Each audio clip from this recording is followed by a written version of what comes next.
Bismillahirrahmanirrahim. Assalamualaikum warahmatullahi wabarakatuh. Alhamdulillahirabbil alamin wassalatu wassalamu ala asyrafil mursalin sayyidina maulana Muhammadin wa ala alihi wa sahbihi ajma'in, amma ba'd. Saudaraku kaum muslimin yang dirahmati Allah Subhanahu wa taala, alhamdulillah kita masih diberikan kesempatan oleh Allah Subhanahu wa taala untuk melangsungkan pembacaan kitab Kifatul Akhyar. Ya, karena sekarang bulan Ramadan, kita juga membahas hal-hal terkait dengan bulan suci Ramadan. Mudah-mudahan ada manfaatnya. Bismillahirrahmanirrahim. Qala wal hamilu wal murdi'u idza khafata ala anfusihima aftarata wa alaihim al qada'u. Orang perempuan yang hamil dan menyusui, apabila dia takut atas dirinya, aftarata keduanya boleh berbuka, maksudnya tidak puasa, wa alaihimal qada, dan keduanya wajib qada. Au khafata ala waladayhima, kalau dia takut atas kedua anaknya, atas anaknya, aftarata wa alaihimal qada'u wal kafaratu an kulli yaumin mudd. Maka kalau dia khawatir kepada anaknya, apakah yang dalam kandungan atau yang sedang disusui, maka keduanya boleh tidak berpuasa, tapi keduanya wajib qada dan membayar kafarah atau fidyah setiap hari yang dia tinggalkan.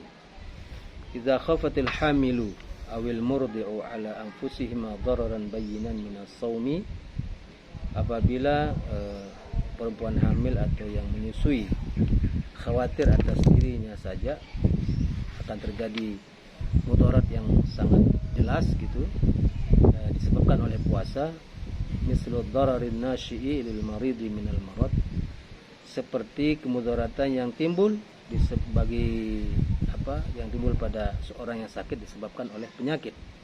Aftarata wa alaihim al qada, dalam keadaan ini keduanya boleh dia berbuka, tidak berpuasa, tapi wajib atas keduanya untuk mengqada puasa, kal maridi, seperti orang yang sakit.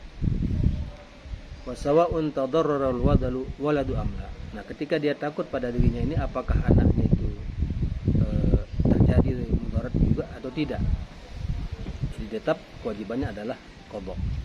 Kama qalahul qadhi Husain, sebagaimana yang dikatakan oleh al-qadhi Husain. Wala fidyata kal marid, dan ketika dia keduanya takut hanya pada dirinya saja akan terjadi mudarat, maka juga tidak ada fidyah. Jadi qada tidak ada fidyah sebagaimana orang sakit. Wa in khafata ala walidayhima bisababi isqatil waladi fil hamili wa qillatil laban fil murdi'i aftarata wa alaihim al qada. Nah, berbeda kalau keduanya ini khawatir atas anak keduanya, anak masing-masing, dia takut terhadap anaknya, akan terjadi apa? Isqat al-walad, terjadi misalnya keguguran pada yang hamil atau minimnya air susu bagi yang menyusui. Aftarata, keduanya boleh tidak berpuasa, wa alaihim al-qada lil iftar, maka wajib baginya qada karena dia berbuka tadi, wal fidyah, dan juga wajib membayar fidyah ala azharil aqwal, berdasarkan pada pendapat yang paling zahir atau paling kuat. Likul yaumin mudun min ta'amin, setiap hari itu satu mud berupa makanan. Liqaulihi ta'ala wa 'alal ladzina yutiqunahu fidyatun ta'amun miskin, dan atas orang-orang yang susah berpuasa, fidyatun, maka dia membayar fidyah, ta'amun miskin, makanan orang miskin. Wa bidzalika qala Ibnu Umar wa Ibnu Abbas wala mukhalifun lahuma. Ini juga yang dikatakan oleh Ibnu Umar dan Ibnu Abbas.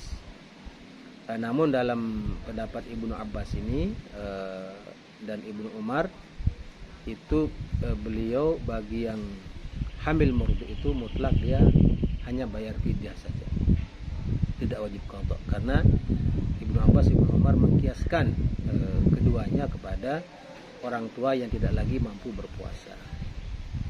Wa qala al-qadhi Husain yajibul iftar in adarra as-saumu birradi'i. Nah, ketika mudarat itu akan terjadi pada anak yang disusui dengan tadi misalnya kekurangan air susunya, kalau dia berpuasa, maka di sini hukumnya iftar atau tidak berpuasa itu dihukumkan wajib oleh Al-Qadhi Husain. Walau aradat wahidatun an tarda'a sabiyan taqarruban ila Allah taala jazal fitru laha. Dan seandainya ada seorang perempuan yang ingin menyusui seorang anak misalnya, karena anak ini muslim yatim padahal dia sedang butuh susu misalnya, terus ada perempuan yang ingin menyusuinya taqarruban ila Allah taala, semata-mata mengharap ridho Allah, jazal fitru laha. Demikian juga sama hukumnya dengan yang tadi itu. Tsumma hadza fima idza kanata muqimataini sahihataini. Dan hukum ini berlaku apabila keduanya yang hamil dan menyusui ini muqimataini, dalam keadaan mukim, tidak bepergian jauh, sahihataini, dalam keadaan sehat. Itu hukumnya. Amma law kanata musafirataini, seandainya keduanya ini musafir, yang hamil dan menyusui musafir, wa aftarata, dan keduanya tidak berpuasa, biniyatit tarakhus, dengan niat tarakhus bis safar. Jadi tidak ada hubungannya dengan takut pada dirinya atau takut pada anaknya, tapi semata dia mengambil rukhsah safar, karena orang yang safar boleh tidak berpuasa. Awil marad, atau karena sakit. Fala fidyata alaihima, maka dalam hal ini tidak ada fidyah baginya, tapi tentu tetap dia akan wajib mengganti puasanya. Wa illam yanwiyat tarakhus, kalau dia tidak takut, tidak meniatkan mengambil rukhsah karena safar, fa fi wujubil fidyah, maka pada kewajiban fidyah wajhani, ada dua pendapat. Kalau wajah ini sebagaimana dua pendapat, fi fitril musafir, pada berbukanya orang musafir dengan sebab jima, dia bukan sebab safar, tapi dia dalam perjalanan itu dengan pasangannya melakukan jima. Wal asahu, tapi yang paling sahih adalah annahu la kafarata huna, tidak ada kafarah, jadi hanya wajib qada saja. Qala wal marid wal musafiru safaran tawilan yuftirani wa yaqdiyani. Orang yang marid, orang yang sakit dan musafir safaran tawilan, dengan bepergian yang jauh, yuftirani, keduanya berbuka dan keduanya harus mengqadha. Yubahu lil maridi wal musafiril iftaru fi Ramadan, dibolehkan bagi orang yang sakit dan musafir untuk tidak berpuasa di bulan Ramadan. Qala Allah Ta'ala, faman kana minkum maridan aw ala safarin fa iddatun min ayyamin ukhra. Barang siapa di antara kalian yang sakit atau dalam perjalanan, maka hendaklah dia mengganti pada hari yang lain puasa tersebut. Taqdirul ayah maknanya adalah fa aftir, maka berbukalah, tidak boleh tidak berpuasa, maksudnya fa iddatun min ayyamin ukhra, maka akibatnya daripada iftar, tidak berpuasa itu karena sebab marid, sakit atau safar, maka harus diganti pada hari yang lain.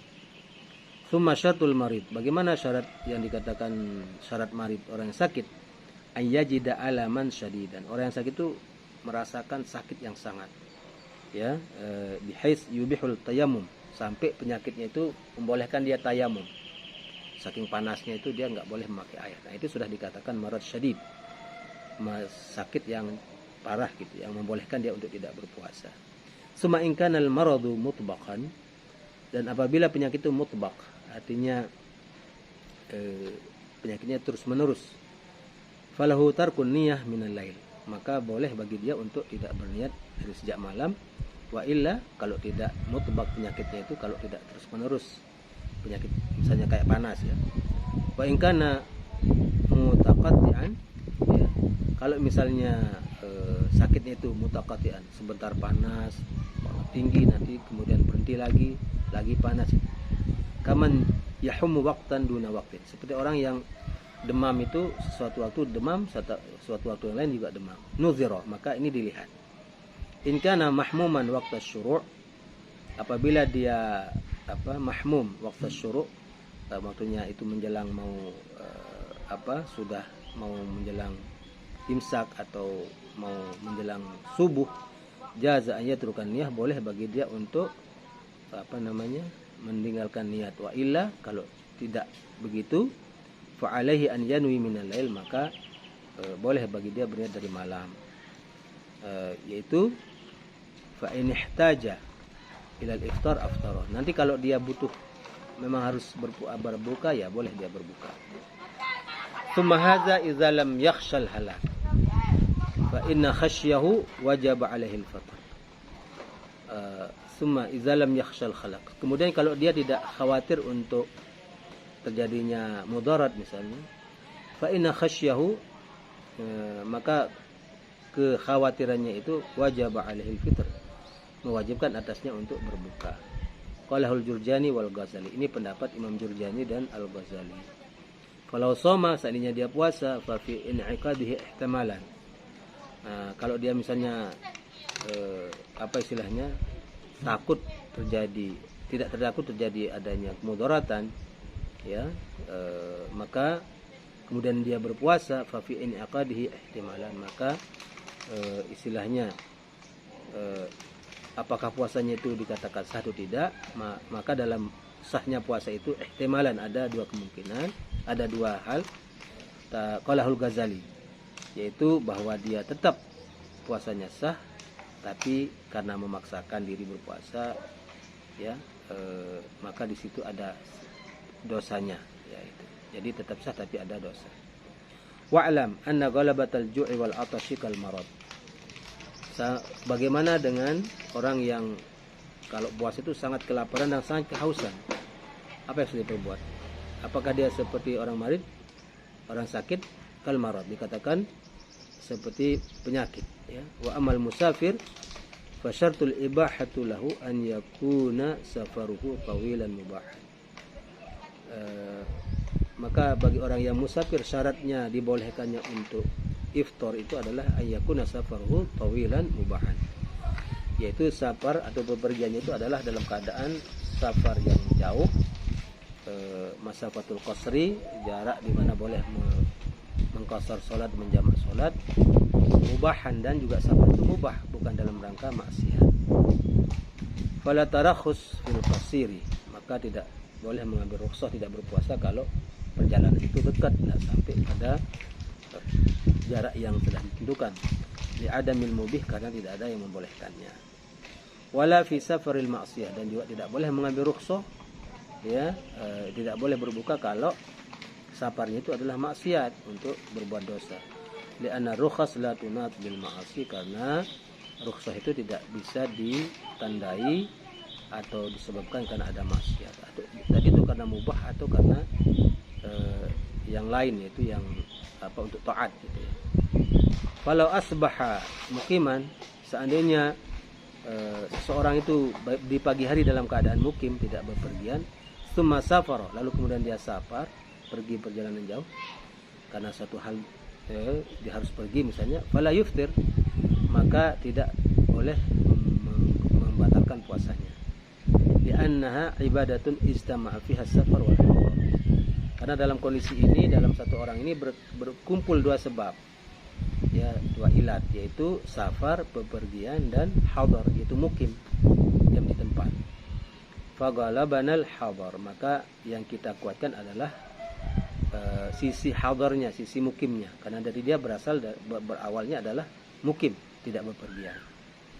Wa qala al-Muzani yajuzu lahul fitru, boleh baginya berbuka, qiyasan ala man asbaha shaiman famarido. Itu sebagai apa, kias analogi kepada orang yang di pagi hari dia berpuasa, lalu setelah itu dia kemudian dia sakit.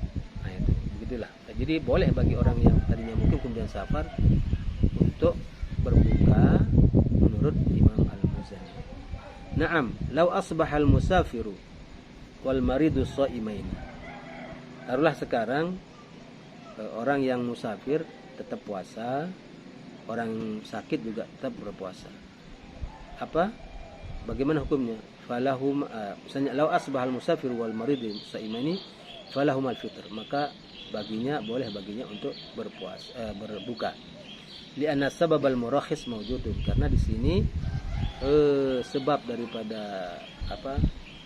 Sebab dari yang membolehkan itu ada, yaitu marid, sakit, dan safar. Waqila la yajuz, ada yang mengatakan tidak boleh. Walau aqamal musafir, seandainya orang yang apa, musafir itu tadinya mau berangkat tapi nggak jadi karena suatu lain hal, lalu dia menjadi mukim kembali. Au syafiyal marid, atau si di pagi hari dia tiba-tiba dia sembuh. Harumal fitru ala sahih. Nah, ini tidak boleh berbuka berdasarkan pendapat yang sahih. Li zawali sababil ibahah, karena hilangnya sebab membolehkan untuk tidak berpuasa. Summa mal afdalu fi haqqil musafir, lalu apa yang paling afdal bagi orang musafir? Apakah dia berpuasa atau tidak? Yunzur, dilihat. Illam yatadarrar fasawmu afdal, kalau dia tidak mendapatkan mudarat dengan berpuasa di tengah perjalanan, ya maka puasa lebih afdal. Wa in tadarrara, kalau dia ada terjadi mudarat, fal fitru afdal, maka justru tidak berpuasa ini lebih afdal. Qala fit tatimah, walau lam yatadarrar fil hal lakinnahu yakhafu ad-da'f walau sama wa kana fi safari hajjin aw ghazwin fal fitru aula wallahu a'lam. Seandainya dia tidak pada saat itu dia tidak, atau sekarang ini dia tidak ada mudarat, tidak terjadi apa-apa, tapi dikhawatirkan karena mungkin orang ini kondisinya darahnya gitu, sehingga akan dikhawatirkan akan lemah. Lau sama wa kana fi safarin, dan dia dalam keadaan musafir haji atau musafir peperangan, fal fitru aula, maka berbuka lebih utama daripada berpuasa. Meskipun di sini juga ada hadis yang mungkin perlu dipahami, adalah bahwa Rasulullah SAW pernah bersabda dalam hadisnya, laisa minal birri as-shaumu fis safar, tidak bukan suatu kebaikan kalau kita berpuasa dalam keadaan sedang safar atau bepergian, dan Allah suka kalau diambil rukhsahnya. Inilah kalau memang ada rukhsah, kenapa kita tidak ambil? Jadi demikian hukum tadi. Pertama hukum bagi orang yang hamil dan yang menyusui, itu ada dua pendapat ulama. Ada yang mengatakan cukup membayar fidyah saja seperti Ibnu Umar dan Ibnu Abbas, ya, karena disamakan dengan orang tua yang renta, yang tidak mampu berpuasa. Dan kedua adalah pendapat jumhur ulama, yaitu dalam hal ini termasuk Imam Syafi'i, dalam hal ini mengatakan bahwa itu ada dua kondisi. Kalau dia takut pada dirinya, maka wajib dia qadha. Kalau dia takut pada anaknya, maka dua kewajibannya itu adalah fidyah dan qadha. Nah, mungkin bagi ibu menyusui dan yang sedang hamil, karena ini adalah khilaf, ya, mungkin khurujan minal khilaf atau apa, mungkin diserahkan pada kondisi masing-masing berdasarkan pendapat ini. Dan tentu ketika ada kesulitan bagi ibu melahirkan dan ibu menyusui, karena ada yang menyusui setiap tahun, misalnya anaknya itu lahir setiap tahun, sehingga dia selalu ketika ketemu Ramadan dalam keadaan menyusui atau juga dalam keadaan hamil misalnya, maka mana yang lebih maslahat bagi dia? Karena Rasulullah ketika ada dua pilihan itu, maka beliau memilih yang lebih mudahnya. Ya, misalnya kalau ada kasus perempuan yang dia selalu menyusui di bulan Ramadan, atau hamil di bulan Ramadan berkali-kali ketemu dalam Ramadan, sehingga susah bagi dia untuk ini, ya pendapatnya Abdullah bin Abbas dan Ibnu Umar itu mengatakan ya fidyah saja. Namun juga kalau misalnya misalnya mau memilih yang jumhur juga, itu diperbolehkan karena juga memang sama-sama punya dalil yang kuat. Wallahu a'lam bishawab. Wassalamualaikum warahmatullahi wabarakatuh.